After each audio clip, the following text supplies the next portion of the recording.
चलो बेटे ले लो। हेलो फ्रेंड्स, ये कंपाउंड सेंटेंस का पार्ट 2 है और पार्ट 1 अपलोड हो चुका है, तो ये पार्ट 2 है। तो वहाँ तक मैंने बताया था दो तक एडवर्सेटिव कंजंक्शन तक क्लियर हुआ था। अब ये तीसरा भाग यहाँ देखेंगे।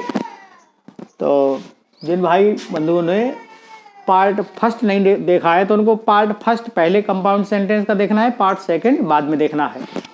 तो यहाँ देखते हैं अल्टरनेटिव कंजंक्शन।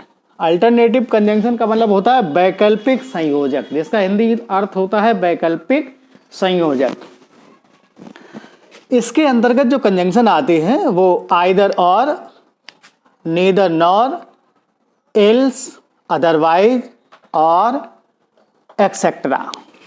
यहाँ देखेंगे, एग्जाम्पल में देखेंगे और जितने कंजंक्शन मैंने लिखे हैं उन सभी का एक एक एग्जाम्पल देने का प्रयास किया है ताकि आपको कोई दिक्कत ना हो।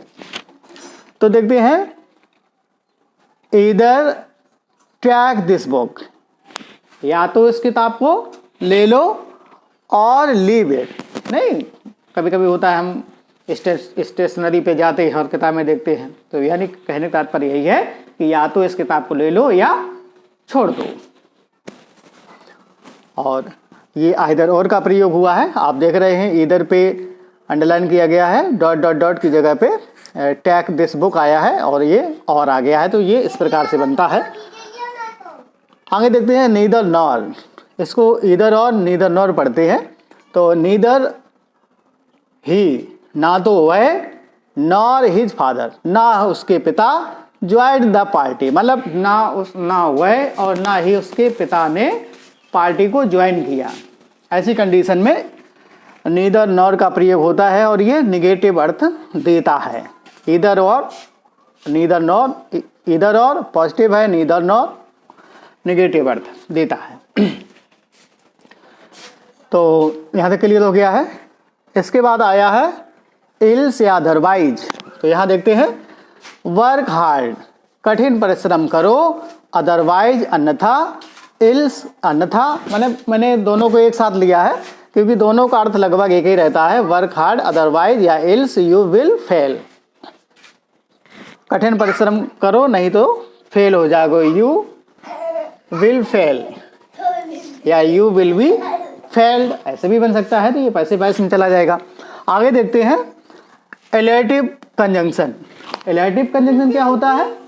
The conjunction that show results. इसका मतलब हुआ कि ऐसे कंजंक्शन जो परिणाम बताते हैं, तो ऐसे कंजंक्शन को एलेटिव कंजंक्शन कहा जाता है।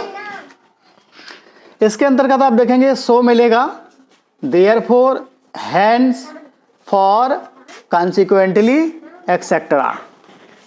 अब आप देख रहे हैं, इससे रिलेटेड एग्जाम्पल देखेंगे।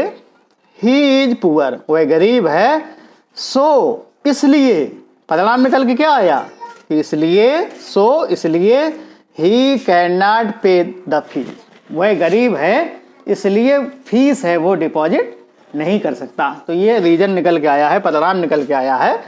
तो ये वाला क्लियर हो गया है। सो आप देखते हैं देयरफॉर को, देखें, माई फ्रेंड वाज इल, मेरा जो मित्र था वो बीमार था, देयरफॉर इसलिए, he did not come here, इसलिए वो यहाँ पे नहीं आया। तो ये देयरफॉर का प्रयोग हुआ। आगे देखते हैं, ए स्टिफ ब्रीज।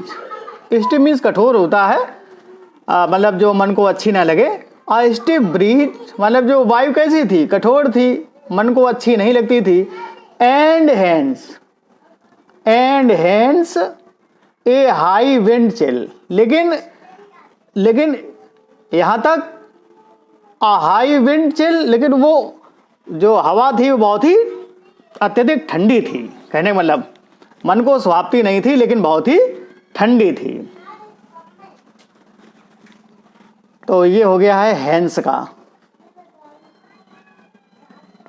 आगे देखते हैं for. My sister did not come, my sister did not, दो बार हो गया है। My sister did not come, मेरी बहन नहीं आई। फॉर क्योंकि सी वाज इल, क्योंकि वो क्या थी? बीमार थी इसलिए वो नहीं आई। तो 4 हो गया है। इसके बाद देखते हैं कॉन्सिक्वेंटली। कॉन्सिक्वेंटली क्या है, यहाँ पर देखेंगे सम पीपुल वर्क नथिंग, कुछ लोग होते हैं वो काम तो कुछ नहीं करते हैं। तो यहीं पे एग्जांपल दिया गया है कि some people work nothing consequently earn high salaries. फिर भी इनको क्या होता है कि जो पेमेंट उनका होता है वो बहुत ज़्यादा होता है। काम कुछ नहीं होता है लेकिन उसका परिणाम क्या निकलता है कि उनकी जो सैलरी होती है बहुत ज़्यादा होती है। इसके फलस्वरूप परिणामता, ये इसका अर्थ हिंदी अर्थ है। और आगे देखते हैं। ठीक है। और यहाँ एक मैं बताना चाहूँगा, नोट करके मैंने लिखा है, आप देख रहे होंगे ills dot dot dot but it. अभी मैंने आपको बताया था इल्स जो है वो अदरवाइज का काम करता है, तो यहाँ भी सही है, लेकिन इल्स बट का भी प्रयोग होता है।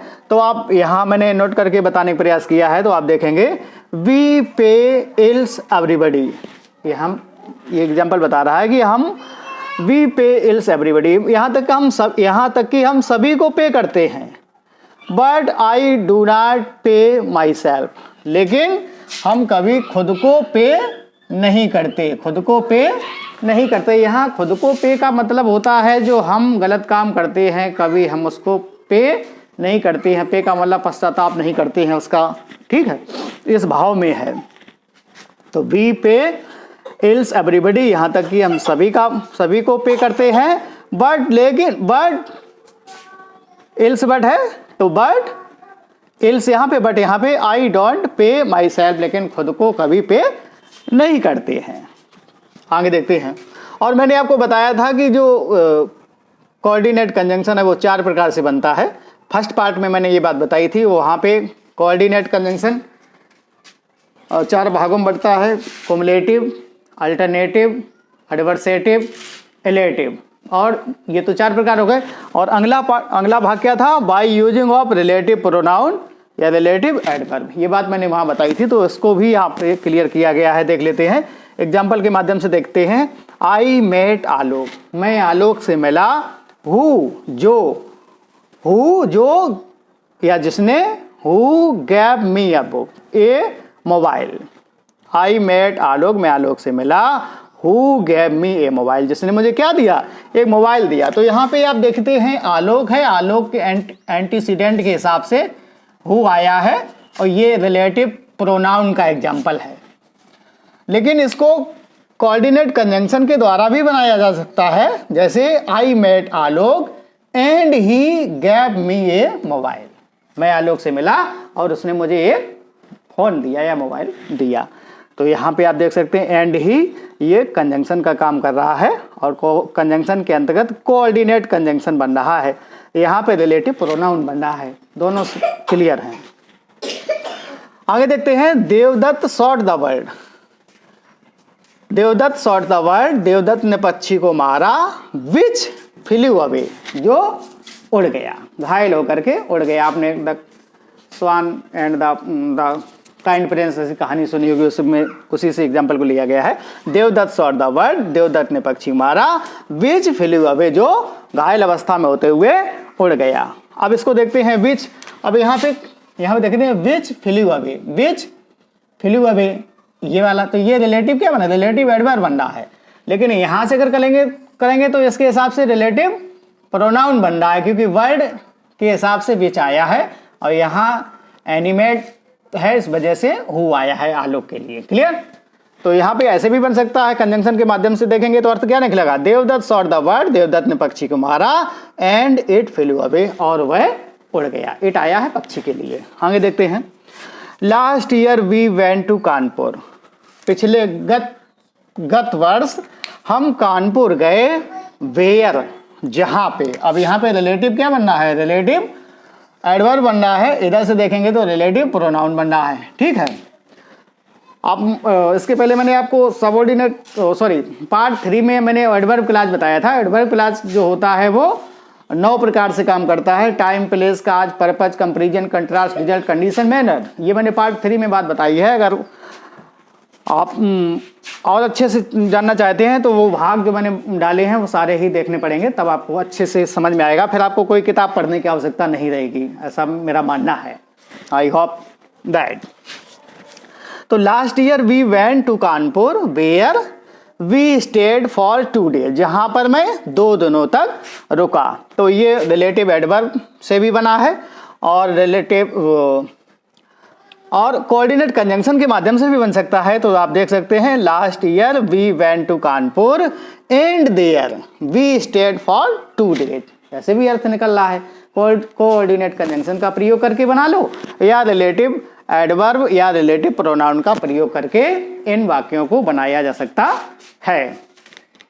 और अगर कहीं आपको दिक्कत लग रही है तो आप कमेंट करके जरूर बताएं, ठीक है। और अगर आपको ठीक लग रहा है तो लाइक शेयर कमेंट और सब्सक्राइब करें। Thank you.